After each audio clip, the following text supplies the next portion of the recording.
So, kamusta po mga ka-Streetwise? Ako po si Takeru Miyamoto at welcome po sa aking munting channel. So, mga kababayan, no, hindi pa po umiinit yung puwet ni Alan Peter Cayetano bilang Senate President, mukhang meron na naman po nang mangyayaring kudeta sa loob ng Senado. Kasi tinan ninyo, kakaupo niya lang po nung nakarang linggo. Wala pa siya nakagawang trabaho.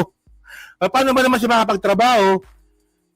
Puta, nag-focus po ang buong Pilipinas kay Bato. Pati rin po siya. So wala pa nagagawang trabaho si Alan Peter Cayetano. Ngayon, usap-usapan na po ngayon sa Senado, napapalitan na po siya. Okay. At ang date, May 18. Tingnan natin to, no?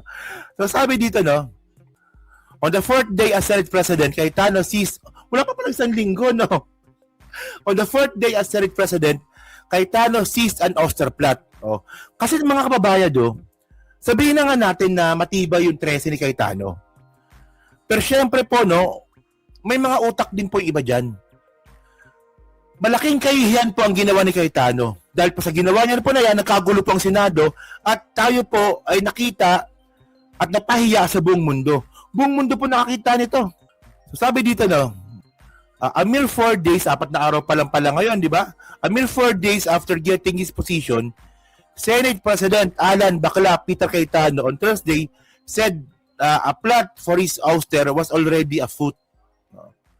Actually, wala pang statement dito si Tito Soto, no, kung totoo man ito. Wala pa. So, mas nakakatakot pag walang statement, sa totoo lang. Mas nakakatakot yun pag walang statement tungkol sa ouster plot, yung minority. Kasi baka mabulaga na naman. So, sabi dito, Cayetano made the claim. So, claim lang to ni Cayetano, ha. Cayetano made the claim as he drew flack from critics, including civil society groups, and some fellow lawmakers over the May 13 shooting incident inside the Senate. Okay? A disturbance unprecedented in the history of the chamber. Totoo to, unprecedented po ito. Hindi pa ito nangyayari sa loob ng Senate mula po nung naitayo po yung Senate. Mula po naitatag po yung Senate nung panahon nga pa nga po nung panahon pa ni Aguinaldo. Hindi pa po nangyayari ito nagkaroon ng putukan sa loob mismo ng opisina ng Senado. Nakakaya talaga ito sa Cayetano, no? He is also being pressed to explain the disappearance of one of his allies, Senator Bato de la Rosa, from the Senate's protective custody. Isa pa yan. Hours after the shooting, allowing the latter to again be at large as faced an arrest warrant from the International Criminal Court. So marami siya problema, di ba? Yung putukan na stage, pati nga po yung nasa custody niya po si Bato, pero pinatakas niya. They're a bit busy right now trying to talk to the members. Sabi nga po ni Cayetano yan. And convince them to join them again. So sino na naman dito? Si Villar na naman. Or si Loren. So may video dito, no? Hindi ko alam ito ngayon. Video na lang para maganda. Diba? I'd like to consult them but I'll only see them on Monday. Medyo busy sila ngayon na tinatry kausapin yung mga membro namin na sumali ulit sa kanila. So may coup attempts na naman, sir? Against you naman ngayon, sir? Alam niyo, chismoso rin talaga to, no? Chismoso talaga to. Minsan meron talaga paniwalaan to, eh. Tignan nyo lang, di ba? Yung nangyaring incident. No, sinasabi niya, NBI pala nagpaputok ng una. Yun naman pala, hindi.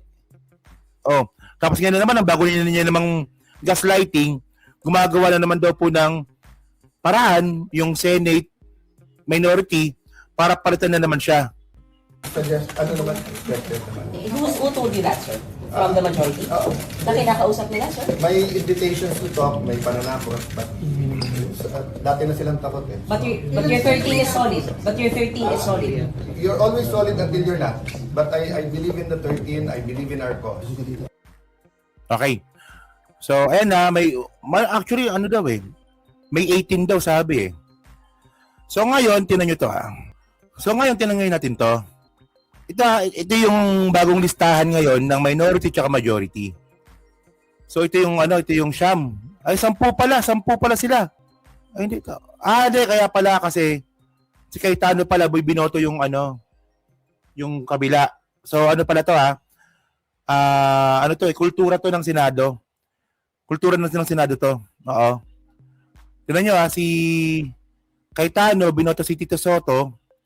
Pero, and then si Tito Soto naman, binoto si Cayetano. So, ganun yan. Para di tayo malito, no? So, ngayon, ang lumalabas pala dito, Siyam. Nung sa minority.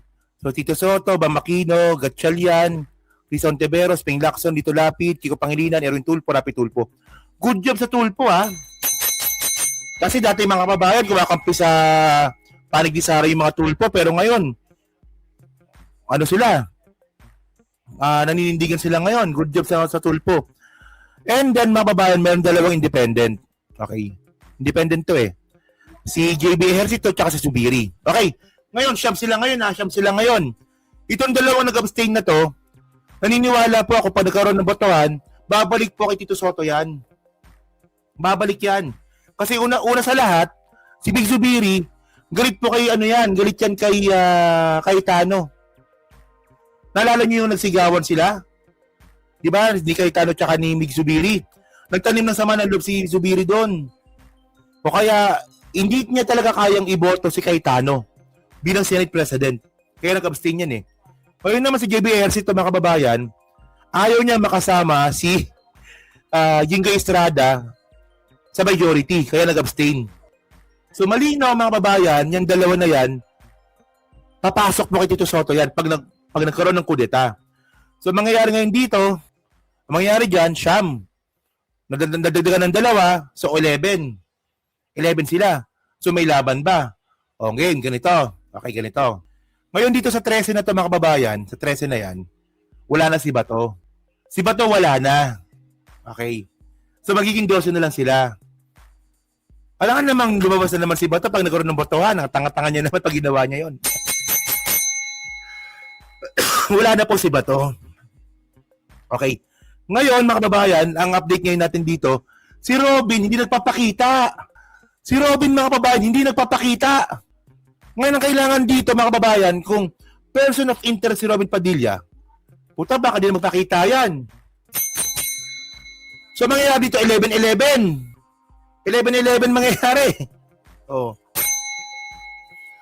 Oh, pero by the way, no, regardless, wag muna natin isama si Robin. Wag muna natin isama si Robin, mga babayan. Kasi baka magpakita bigla, di ba? Baka mamaya na napayuhan ng legal team na wala ka pa namang kaso, pwede ka pa naman magpakita. So ngayon, ang tanong ngayon natin dito po sa 13 na yan, hindi, sa 12. O, dyan po sa 12 po na yan, na bumoto po kay Alan Peter Cayetano, sino yung weakest link na posibleng lumipat sa kabila? So sa tingin sino? Meron pa ba kaya? Kasi baka matibay talaga to. Matibay ito. Itong mga kumampi kay Peter Cayetano, mukhang matitibay eh. O, tinan nyo ha. So malabo naman si Keys. Malabong si Keys. Malabo rin si Jinggoy. Malabo rin si Pia. Malabo si Bongo. Si Loren kaya? Tingin nyo si Loren. Nakumbinsi ba yan ulit na lipat ko ulit sa amin? Ano bang problema mo? Ba't ka lumipat? Kasi kakasuhan yung anak ko eh. Akong bahala sa'yo. Pwede ba yun? Kaming bahala sa'yo. Close kami nun eh. Hindi na makakasuhan yung anak mo. Pwede ba yun? Well, ganun po ang politika sa Pilipinas kahit pa sa Senate. Di ba, bargaining po yan eh. Malabo naman si Rodante Marcoleta. Malabo si Amy Marcos, puta na. Malabo yan. Malabo si Robin, malabo si Joel. O nga nito. O, yung dalawang kapatid. At tingin niyo po ba, babalik ba ito? Itong dalawang kapatid. Ito, tandaan nyo ha. Kung bargain na naman yung pag-uusapan, tandaan natin na mayroong kaso itong mga bilyar sa SEC. Pwedeng magamit. Well takayro ba't gano'n ka mag-isip? Hindi. Gano'n po ang politika sa Pilipinas. Kahit po sa Senado, wala tayong magagawa. Pwedeng gamitin yan. O sige, pwedeng takutin. Diba? Na, mananatili kayo kay baklang Cayetano? Pupursigin namin yung kaso sa inyo. Pwede yun. Hindi, yung kay Cayetano, hindi lang prime water yung kaso niya. Yung kaso niya po, ano bang kaso ni yung bilyar? Hindi ko lang alam kung nung exact na kaso, pero Yung ginawa, ito nakakwento ko naman sa inyo, no? Yung kaso po ng mga bilyar mga kababayan, bumili sila ng lupa na sobrang mura. Malamang ano yan, malamang farmland, no? Malamang agricultural land yan. Bumili sila ng lupa na sobrang mura, so nabili na nila.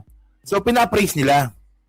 Yung naka-appraise mga kababayan, di ba, kakilala nila. Dikit nila yung nag-appraise. So, yung lupang binili nila na sobrang mura, nagmahal siya ng 1,000 times. So, panluloko yun mga kababayan. Puta yung appraisal officer, tauhan mo din, dikit mo din. Bawal yun.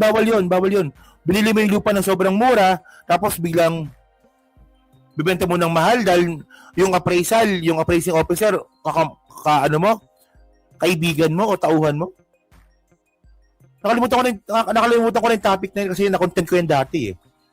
Di ba? Wala naman masyado nanood kaya kalilimutan ko na rin. Inano ko na lang sa utak ko. Oh. So, na-overvalue siya, no, because of the appraisal, no. So, pwede ba ang mga bilyar? Tandaan natin na ang boto ng isang bilyar, boto ng dalawa yan. Pag nakuha yan.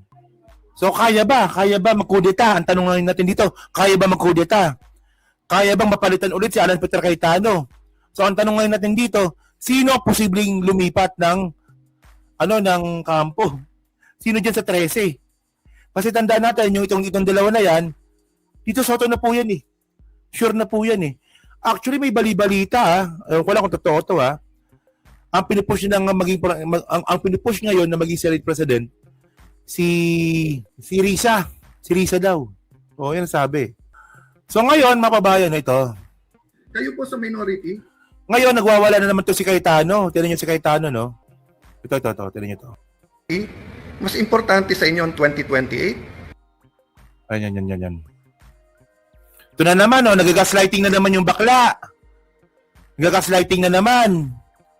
Kung ano naman sinasabing kwento. Tignan niyo to kagagawan na naman to, no?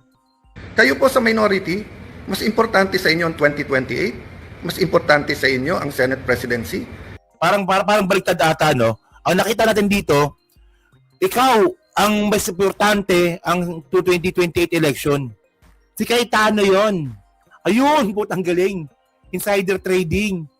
Galing, yan.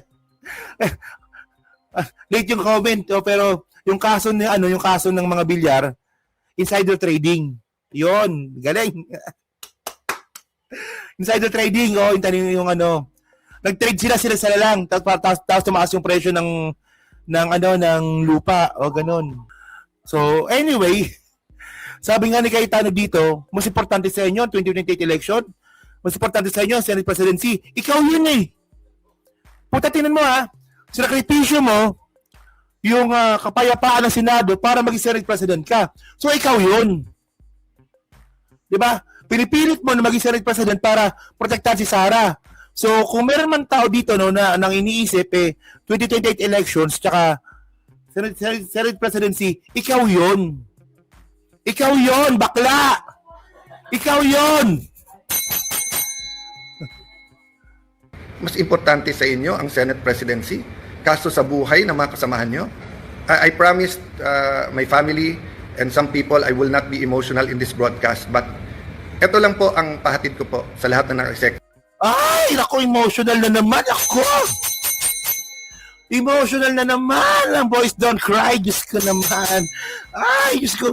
Pinipilit Akech na hindi maging emotional today. Ay, Diyos ko.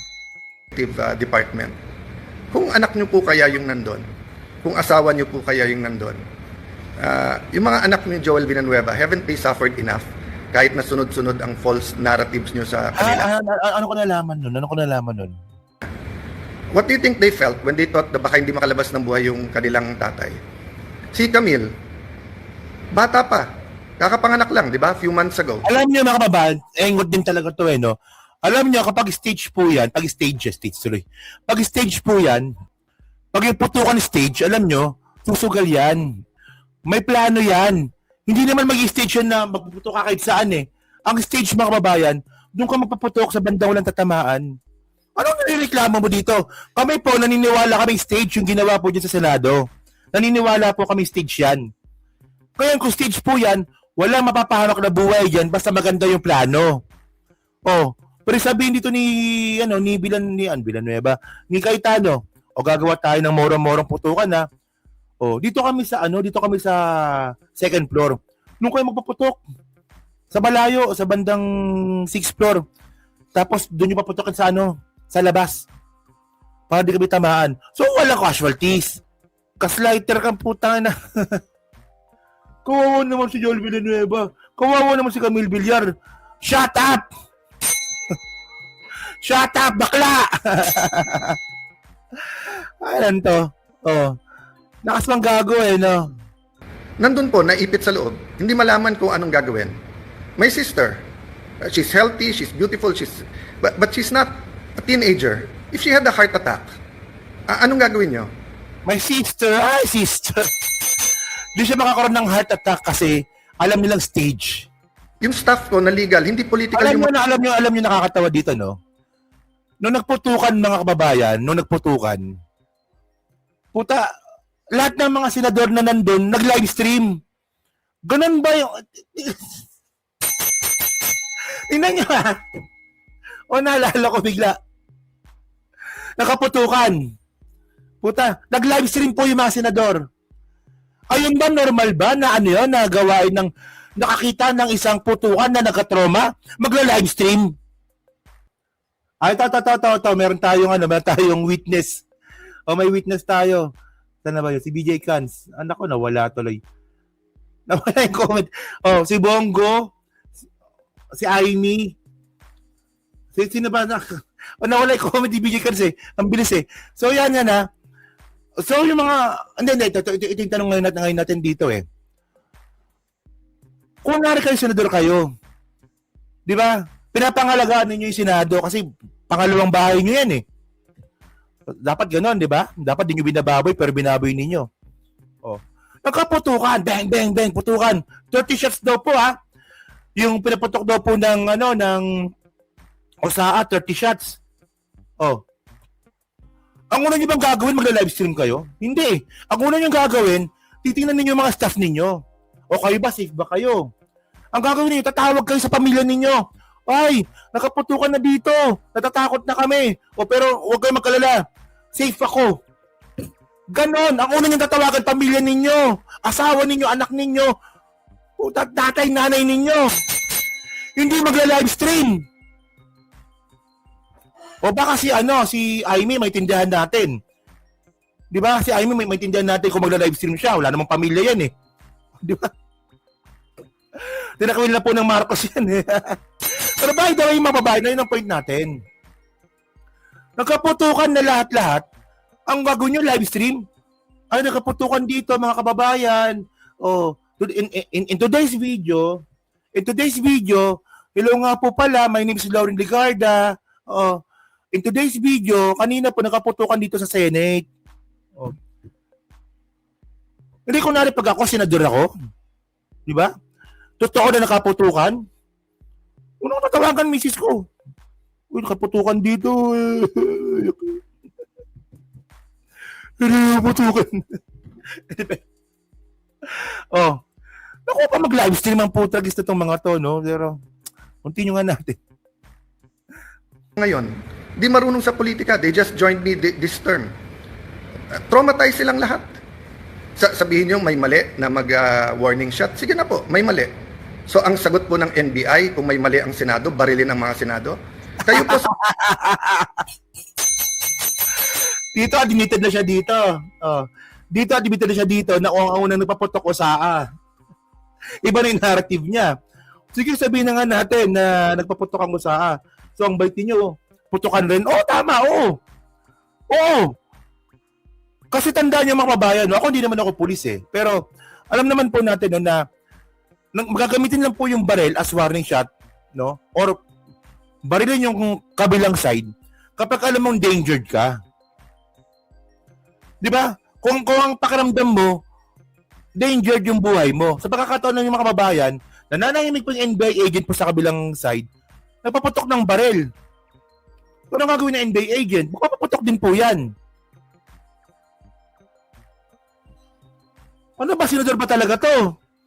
Anong klaseng utak yan, Alan Peter Cayetano? Senador ka ba talaga? Una, tandaan mo yung Republic Act 9851, isa ka dun sa mga pumirma. Tapos ngayon, hindi mo sinusunod. Tapos ngayon ba naman, pati ba naman ito, yung paggamit ng gunshots, ng warning shots, hindi mo alam? Senador ka pa naman. Diba? Ganun talaga. Pag nakakakita ng putok, nakakalimutan na lahat. Ganun ba, Alan Peter? Alan Fearer. Alan Fearer. Ganun ba talaga kapag nakakakita ng putok? Ay, putok. Nakakalimutan na kasi nasa heaven na. Alan Fearer lang yan.